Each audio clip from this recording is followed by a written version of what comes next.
diri sa isa sa area diri sa Bahrain. Ginatawag din nila ni siya o Budaybiya. So makita niyo kung ang area is mostly mga expat na diri. So dahil pinakaluma diri nga oven, ginatawag nila Arabian Oven Pastries. Isa na siya sa pinakasikat diri sa Bahrain. So itry nato. Dugay na ni siya kaayo. Hello, kuya! Meron silang mga pizza. Napoy ka na ginatawag nila nga lang na cheese. So, mura ni siya o ka ng inato nga pizza sa ato, pero lami siya. O niya, ang nakatsada kay barato lang. So, try nato. Ina ang ilang way, pag ka ng ilang lutuon, mura siya ilit kay normal. Hindi siya, isa ni siya sa pinakadugay na kaayong luto diri. Sa una pa, saan siya sa akong ginapalitan, labi na gyud ka na bitang gusto pag palit kamahaw, di ba sa ato typical gusto kita pansan, kape, hindi siya mo kuni ilang murag breakfast, pero hindi ka makapalit ng pizza, na kanang mura siya homemade ang dating, basta labi siya kayo. So tanan i-open nila tanan nga dapat lutuon. Pero lain siya flavor, pero kapag kung i-order, isa to siya sa pinaka hilado or pinaka bestseller nila. Naga po yun dito sa Bahrain, nag-deliver sila sila Jahez, Talabat, Kita. So katong gusto magpa-deliver, muna siya nga number inyong tawagan, 1725-1272. So anytime pwede silang mag-deliver. Ang nakatsada ani kay anytime pwede ka mo tawag, bisag late na. Or make it late, so.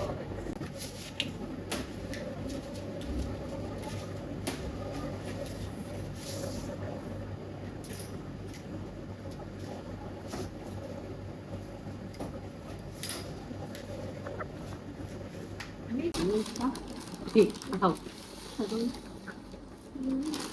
So, ito yung lab na with cheese and honey. So, ganito yung itsura niya. Parang kubos. Pero, yan, creamy yung ilalim. Medyo mainit.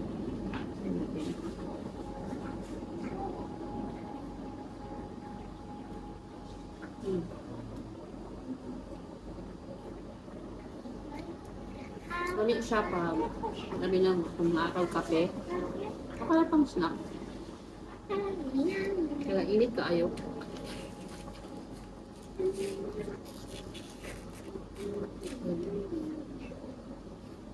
Ano siya ano din?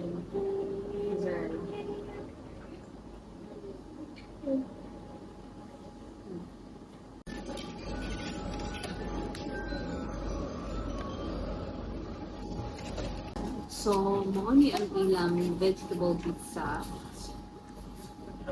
So, makita mo na fresh yun tayo ang bread.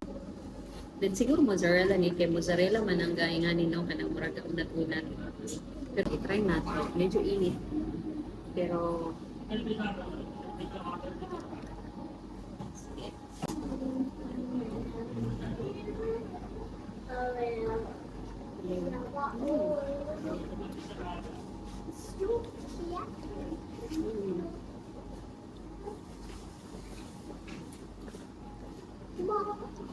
so, ma-feeling mo ang fresh tayo ang ingredients, pati ang bread.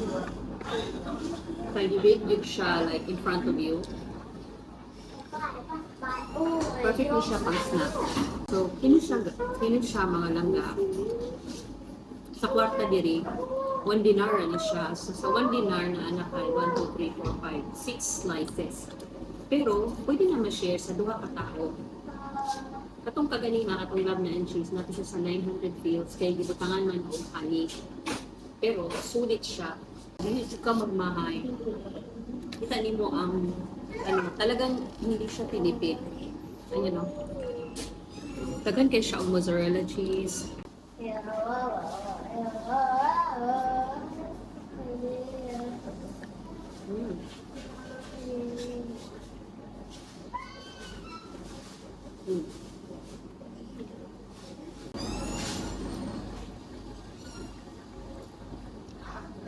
dili na ko ba compare siya sa kanina yung mga branded na pizza ha. Pero as in lami siya. Dili ka magmahay. For 1 dinar, ini siya, 1 dinar, na nakay 6 slices. Kung sa Philippine peso, 155 pesos. Sulit na kaayo. Atong kaganihan, less than rato siya like, narato siya sa 110 pesos katong lab na and cheese. Makita sana ko din nakainom na isa. So, muna siya ang naasa ko nga. So, nahati siya sa 4 slices. Ito ni mo makita tanan ang lab na, ang cheese, o ang kanak nga color, kanang honey. So, muna siya ang akong ganahan na part. Ang sa middle. Kaya ano siya, grabe siya ka creamy.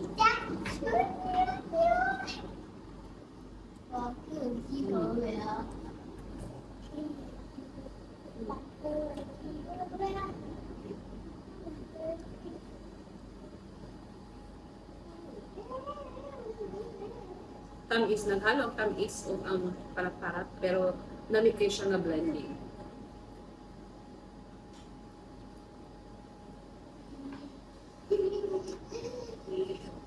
So, guys, overall rating, kini among i-order, first is barato ra siya, pero sulit. Tapos, mayon ko nga healthy, kay fresh siya nga niluto in front of you. So, mag-rate tag, very good or good, nata sa very good. So, worth it siya nga mag-palit ka auto or mag-order ka auto. Try na ninyo.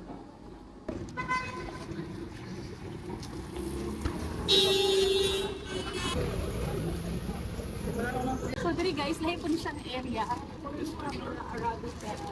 This is our bestseller. Oh, finish? If you want, if you want to show your Okay. So, this is their best seller. pieces with cheese with garlic sauce, everything. Okay. This is the bestseller. This is the best seller. And how much is this? 1.5. 1.5. Double So, chicken, double cheese.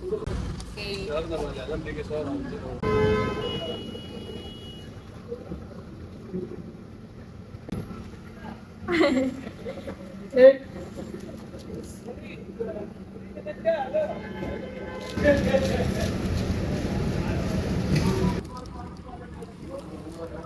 Okay. So guys, ato na ning tilawan ang ilang double cheese beef shawarma. So ingani ang ilang shawarma diri mo ni siya ang Turkish style, dagko ang ilang french fries. Then naa sila pa ambot nganong naay sili. Pero gipickled siya.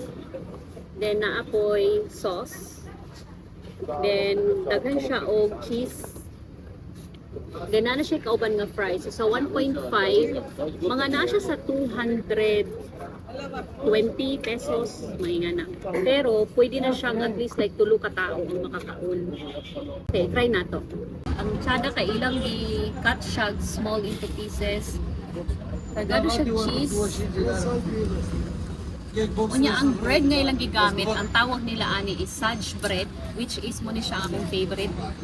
Mahumok siya, unya dahil nipis, unya na.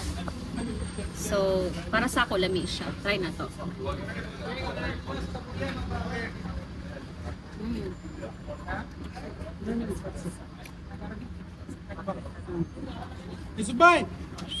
Grabe good ang yung blending is lami. Ang lasa sa beef o ang cheese. Then, try na to ang naa siya mayonnaise with ketchup. O kiniamot mo siya ni siya, dressing.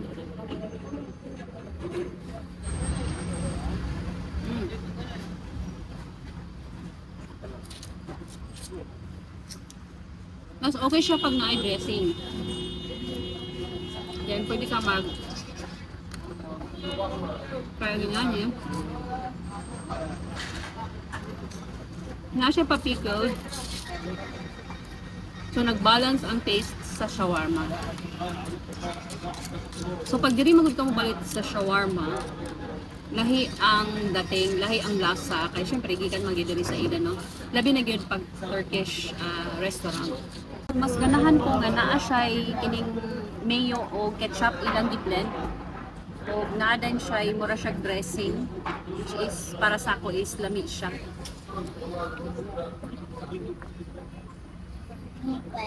So mo ilang menu, Turkish spicy. Daghan kay sila o food.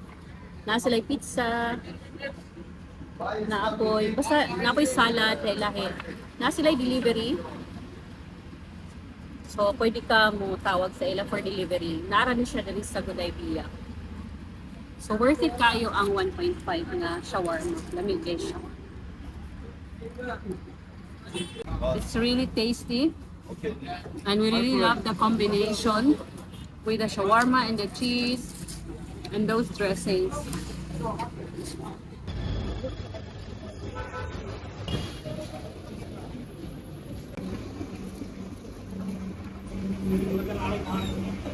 Shawarma na ta, tapos bread na ta, katulad na cheese. So, karong kinala na ta magpalamig. So, nag-order me og 1 avocado shake og 1 mango shake small.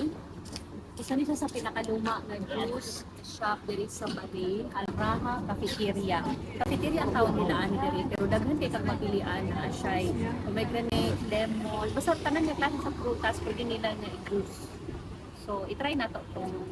Pareho pa ba ang lasa sa before? Before nag-try ko lamig siya, labi na ang avocado juice. So, wait na to.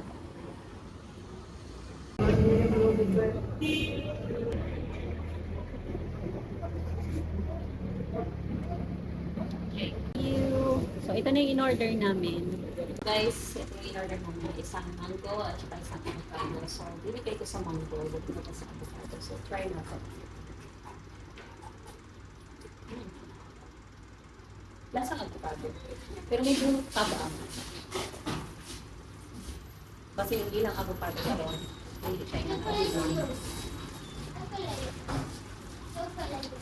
Pero okay siya. Narami siya sa 400 grams. So, okay.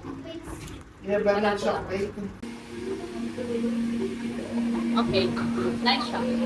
So guys, last but not the least, so syempre, kung nakakaon na tang main course, kinahanglan gyud ta og sweet. So gitry gyud na mo ang ginatawag nilang panipuri. Actually ginakulbaan ko, kaya lang kulit lang gyud kay ning akong anak kay gusto gyud niya tilawan. Siya mo ginako ipakurot ani ba. Medyo ginakulbaan ko kay dili ko sanay sa ingani nga food. So ingani ang itsura sa ilang mga sweets. Og mura ni siya mura kung sa ato pa sa Pilipinas pang snack. So i-try na to. Why not, di ba? Total mo man siya ang challenge karon for today na kinahanglan wala yung Filipino food.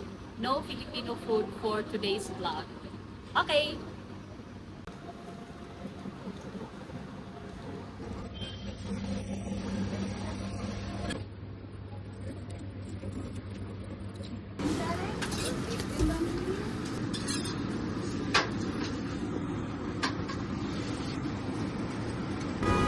So, guys, mo ni siya ang panipuri. Actually, medyo nahatlog yun ko kay murag kakaiba gid siya nga food. Pero i-try na to kay dugay na gid niya kayo gusto nga kaunon. So, okay. Murag bugnaw lang siya.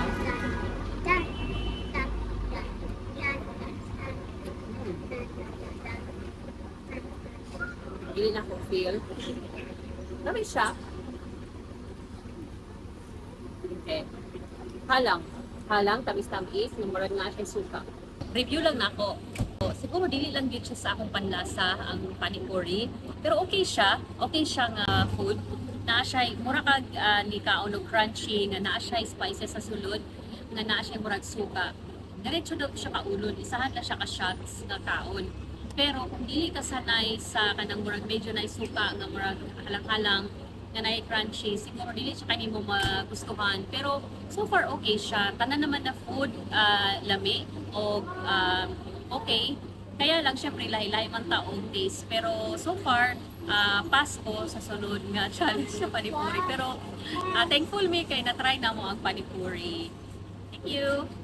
So guys, unta nagustuhan ninyo ang among Arabic and Indian food challenge. So no Filipino food today. So na-achieve na mo ang actually upat ka food na try po na mo ang panipuri. So happy ko kay dahil siya ka challenge ako. So don't forget to like and subscribe on my channel, and you can comment down below kung ano pa yung mga gusto niyong video na ipapakita ko sa inyo. So more on food vlogging or mga places dito sa Bahrain na gusto nyong makita. Bye!